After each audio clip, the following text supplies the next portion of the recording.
talk about chip shot strategy.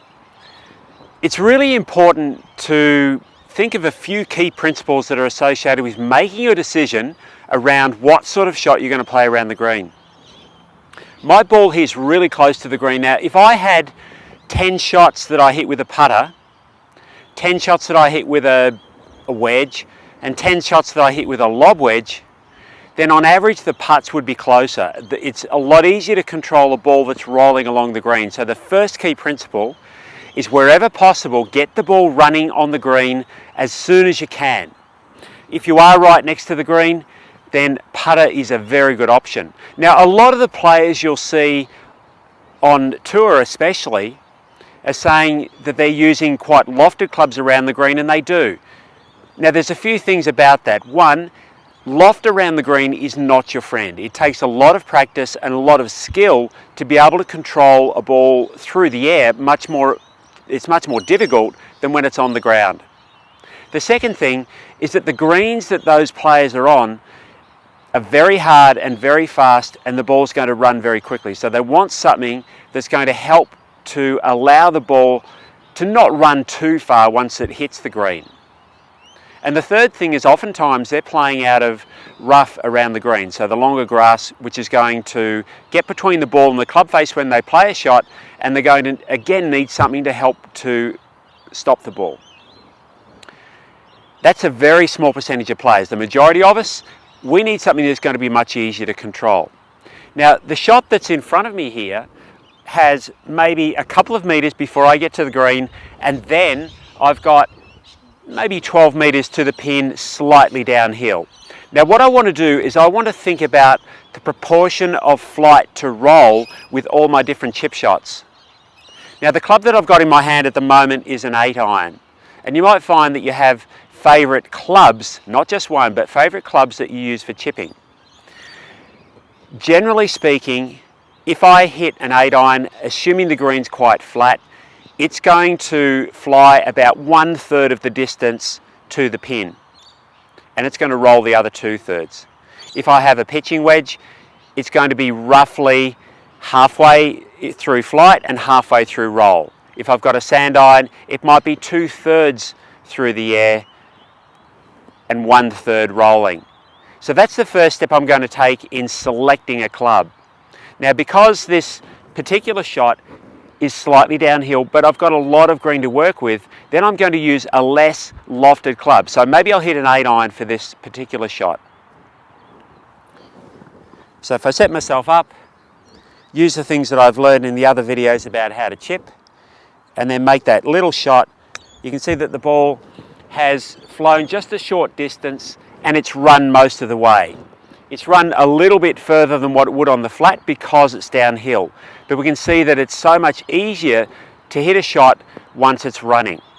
Let's have a look at other options that you've got when you're playing chip shots from different parts of the green and different green surrounds.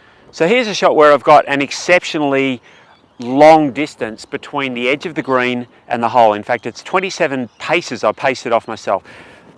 There's another couple from the edge of the green to my ball.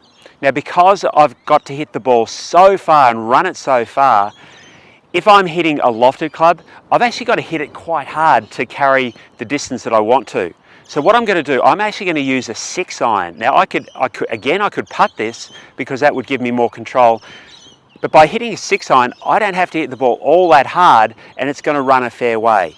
Again, a lot of the shot is slightly downhill, but as you'll see, for it to go that distance, I really haven't had to hit the ball very hard at all, and it's going to run the vast majority of the distance. So choose a club that'll get the ball on the green and running as quickly as you can, and even if that means it's a fairly straight-faced club, use that one.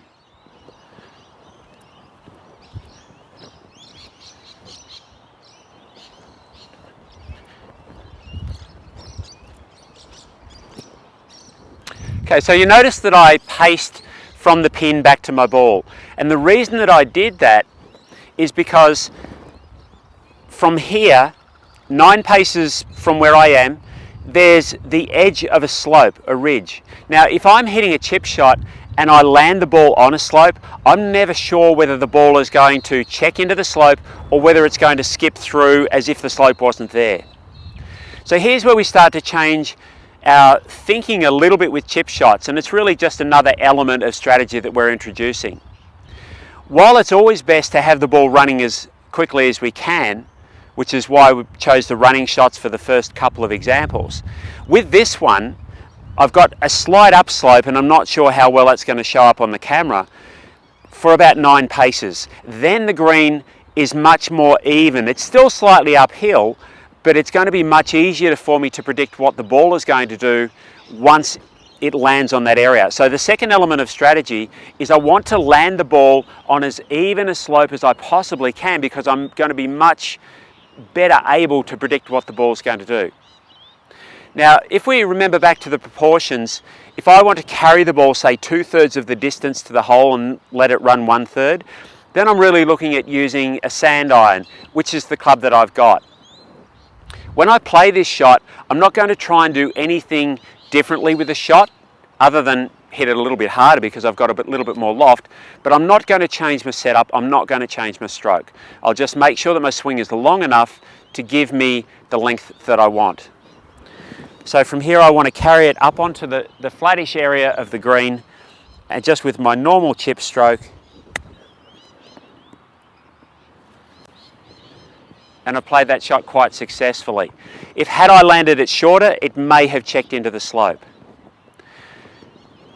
So remember the key elements of strategy when you're chipping. First is get the ball running as quickly as you can. So lack of loft, straighter face clubs are your friend. Second is try and land the ball on a point where it's relatively even, the surface is even. Now that may mean that you'll need to take a little bit more loft. Practice with different clubs and find that you'll have, some of them will be your friend and you'll use them a lot of the time around the greens, but you might have say 2 or 3 clubs. Mostly if I'm chipping, I'll use the clubs that I just demonstrated. 6 iron, 8 iron, pitching wedge and sand iron. And I'll use them for different shots. I need to practice them a lot, and even if you think, wow, you know, if I just practice one club, surely I'll get very good with that. You may become good with it, but you're still better off with a good strategic choice, because that will give you a better result in the long run.